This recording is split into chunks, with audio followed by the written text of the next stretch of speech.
Hello and welcome. My name is Ali Goff. I'm the owner and founder of Goff Legal. We do estate planning, trust administrations, and probate here in California. This video is to support you in doing some research on whether you'd like to nominate a licensed private fiduciary to be your agent.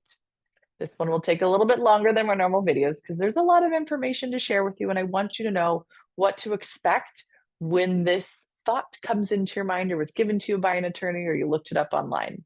So, a licensed private fiduciary or licensed professional fiduciary is someone that is licensed by the state of California. They're regulated by the Bureau of Fiduciaries, and they are allowed to serve as your trustee, as your power of attorney, as your executor, and also as your healthcare agent. And they're allowed to do this for a lot of different people. Now, individuals that you can serve for family members, right? You can take turns and going, okay, I'll be for mom and dad, and then someday maybe your kids will do it for you. But you don't get to just open up shop and do it for as many people as you want. There's a limit to how many people you can serve and help in this role if you're an individual. But fiduciaries, because they're licensed and regulated by the state of California, they can take on that role for many different people. Well, one of the reasons you might consider working with the fiduciary is because you don't have close family or friends that you want to put in that role. That's the best scenario. You want to make sure that your estate plan is executed properly and that you have someone to do it, someone that you trust. Oftentimes, these fiduciaries are local. I'm in Placer County. Sacramento County is not too far. In Nevada, I know a number of fiduciaries who live in this local community, have been here for many, many years, know the community, know the people, and can help you, boots on the ground, help you out in times of incapacity and also after you've passed away. Now that brings me up to a point of what I want to go through is what kind of things can fiduciaries do? So if you've talked with someone about nominating a licensed private fiduciary, some of them will serve in the healthcare role, meaning you can name them as an agent under your healthcare directive or healthcare advocate. Now, not all fiduciaries will do this. It's very important that you look at their website and contact them and say, will you serve as healthcare agent before nominating them in your documents? The next is they can serve sometimes just in a helpful, supportive role.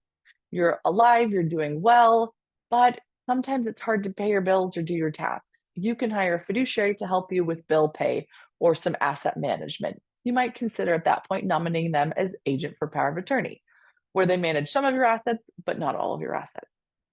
Next, if you're incapacitated, they could be placed, hopefully before you're incapacitated, you put them in that role. But once you reach that point, they would step in as your financial manager, power of attorney for finance, and as trustee.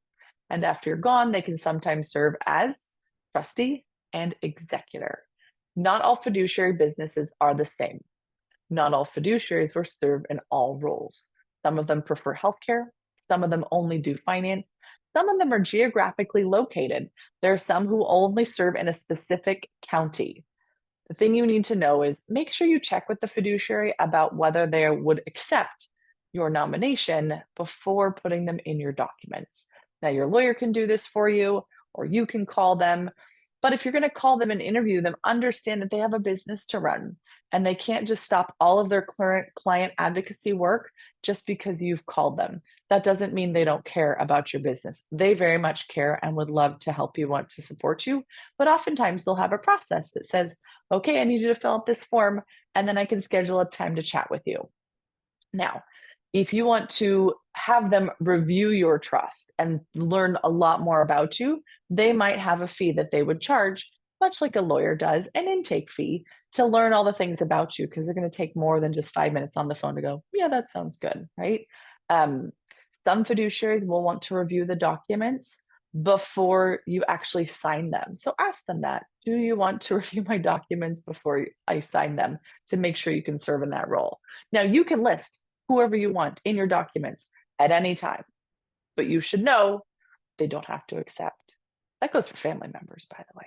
So if you nominated a fiduciary to be your trustee and you didn't tell them and you didn't give them any information, and then you died and someone gets notification that the fiduciary is in charge, they might say, I don't know who this person is, and I don't have the capability to really manage this trust, and I'm going to have to decline to serve.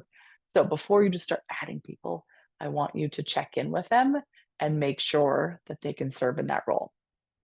Here's the other thing you should know about fiduciaries. They're not licensed attorneys, most of them. They cannot give you legal advice. They cannot update your documents. They can't even tell you what you should and shouldn't do with your documents. That's what the attorney will do for you.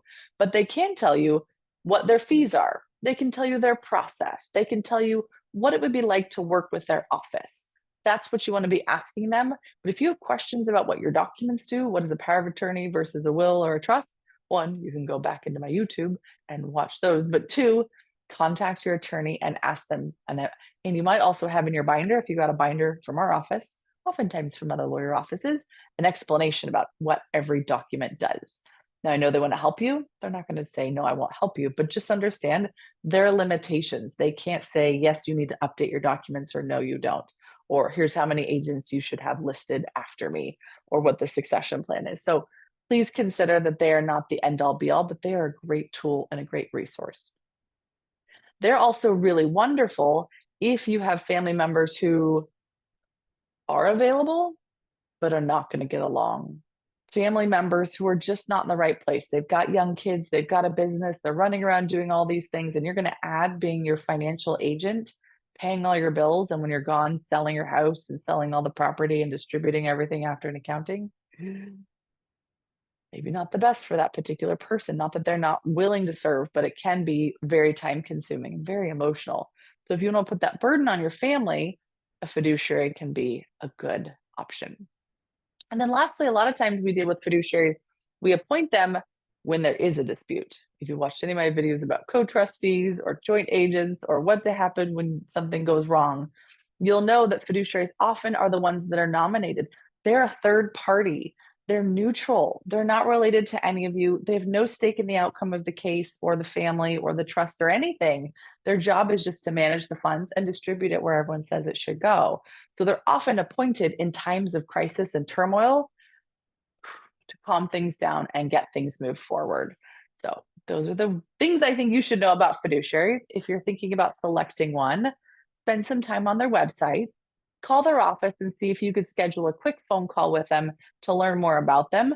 Some of them will have a process or a webinar or a seminar or whatever it is. Just know that each will be individual and you'll find the ones that are right for you. And then meet with your attorney and let them help you decide who you're going to put in what order. The thing I haven't gone over, and I will real briefly, is the difference between a fiduciary and a trust officer working for a bank or a trust company. So fiduciaries are individuals, they're individually licensed. The trust companies, they're bigger, institutional. Bank of America, Exchange Bank actually is more local and not so large and actually has local trust officers. They have minimums and they oftentimes will not serve, they won't be power of attorney, they won't be executor, they won't sell your personal property, they will not be your healthcare agent. So they have some severe limitations. Now, there are some really good banks and financial institutions that can serve because we've got generational wealth and we have generation skipping trust and it's all laid out. You might want an institution so that there's more succession built into that. But just know there's some limitations. So before you just start picking random banks, I think an interview with a local person to say, if I'm gone and my family has you as the trustee, what's their experience going to be like? What kind of personal attention are they going to have? So I hope that was helpful. That was my primer on selecting a fiduciary, researching a fiduciary or a bank or a trust company, and how they might fit into your estate plan. If you have any questions for us, you can go to our website, gofflegal.com, and there's a contact form there. Okay, bye-bye.